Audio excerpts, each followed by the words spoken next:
Voilà, on va sélectionner les triangles et l'image. Donc avec la flèche noire, j'englobe. Cliquez, glissez, j'englobe tout. Là, je pourrais peut-être changer la couleur des vecteurs du calque, parce que j'ai une image bleue et les vecteurs sont bleus, vous voyez. En double-cliquant sur le calque, vous avez la possibilité d'aller changer la couleur des vecteurs. Comme ça, voilà. C'est peut-être un peu mieux si je les mets en rouge, voire même en magenta. Et voilà. Il faut penser à tout.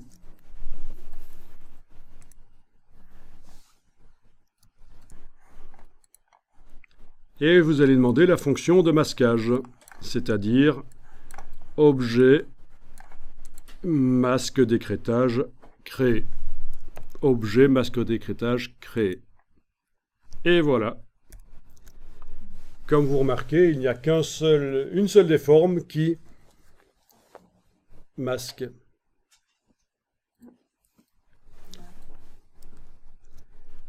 Parce que c'est comme ça que ça fonctionne dans Illustrator. C'est une forme qui masque ce qui est en dessous. Regardez dans la palette des calques ce qui s'est passé. Vous avez ici un nouveau système d'écrêtage. On ouvre pour regarder ce qu'il y a dedans. On a celui qui sert de masque. Bon, il s'appelle polygone ici. Il est souligné, ça veut dire que c'est lui qui sert de masquage en fait. Et qu'est-ce qu'il masque? Qu'est-ce qu'il masque? Il masque l'image, mais il masque également les autres objets qui étaient sélectionnés. En fait, on peut masquer plusieurs objets, c'est ce qui s'est passé ici. La forme qui était la plus au-dessus, le dernier triangle qu'on avait créé, a servi à masquer le reste. Tous les objets qui étaient sélectionnés en même temps quand on a demandé objet masque d'écrêtage créé. Donc, contrairement à ce qu'on pourrait croire, ce n'est pas que l'image qui est masquée là, c'est l'image et les autres objets. Faites le test. Prenez la flèche blanche, cliquez à côté de tout, puis prenez un des points de votre triangle et agrandissez-le par cliquer glisser. Voilà. Vous voyez ce qu'on voit apparaître? C'est les autres formes. C'est logique. Le triangle masque tous les autres objets qui étaient sélectionnés en dessous de lui quand on a demandé objet masque d'écrêtage créé.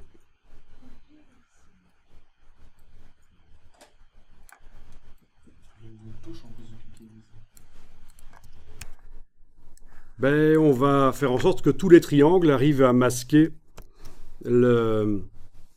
l'image. Donc, dans un premier temps,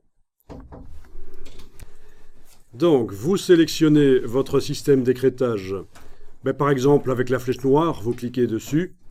Ou dans la palette des calques, vous cliquez sur la rondelle en face de celui-ci.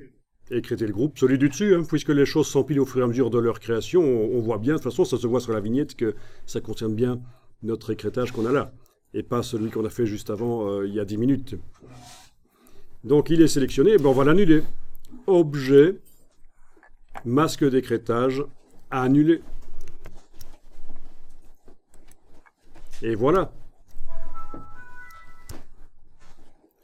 Bon, au passage, notre triangle là, qui a servi de masque temporairement, il a perdu ses couleurs, mais c'est pas grave. Alors, l'astuce, c'est qu'il va falloir que ces objets, ces 5 triangles dans mon cas, deviennent un seul objet. Ben, je vais les sélectionner. Il y a plein de manières de les sélectionner. En voilà une. Clic, majuscule, clic, majuscule, clic, majuscule, clic, majuscule, clic. Ils sont tous sélectionnés, mais pas l'image. L'image n'est pas sélectionnée, bien entendu. Et aucun autre objet du plan de travail. Uniquement ceux-là. J'ai sélectionné, bien sûr, par les petites rondelles, en faisant clic sur la première, majuscule, clic sur les suivantes. Et voilà.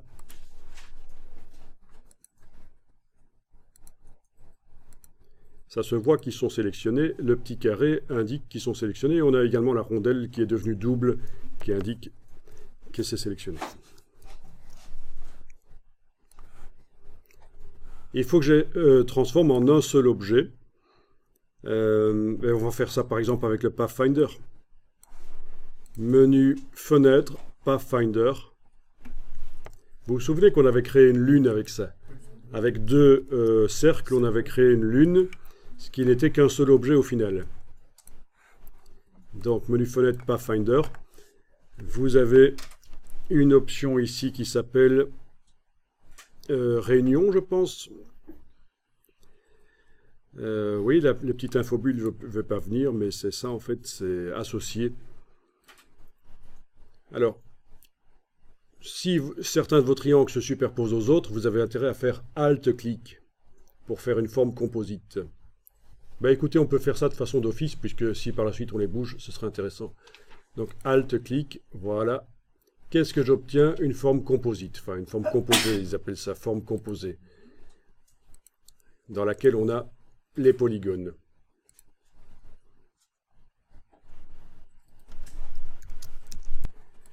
À partir de là, avec la flèche noire, vous englobez l'image et les formes composées, ne fût-ce que partiellement. Vous voyez que je fais un rectangle. Il ne s'agit pas de zoomer en arrière et d'englober tout, hein. La flèche noire, dès qu'elle a une partie d'un objet dans son rectangle de sélection, l'objet est sélectionné. Tous ces points sont sélectionnés, vous voyez.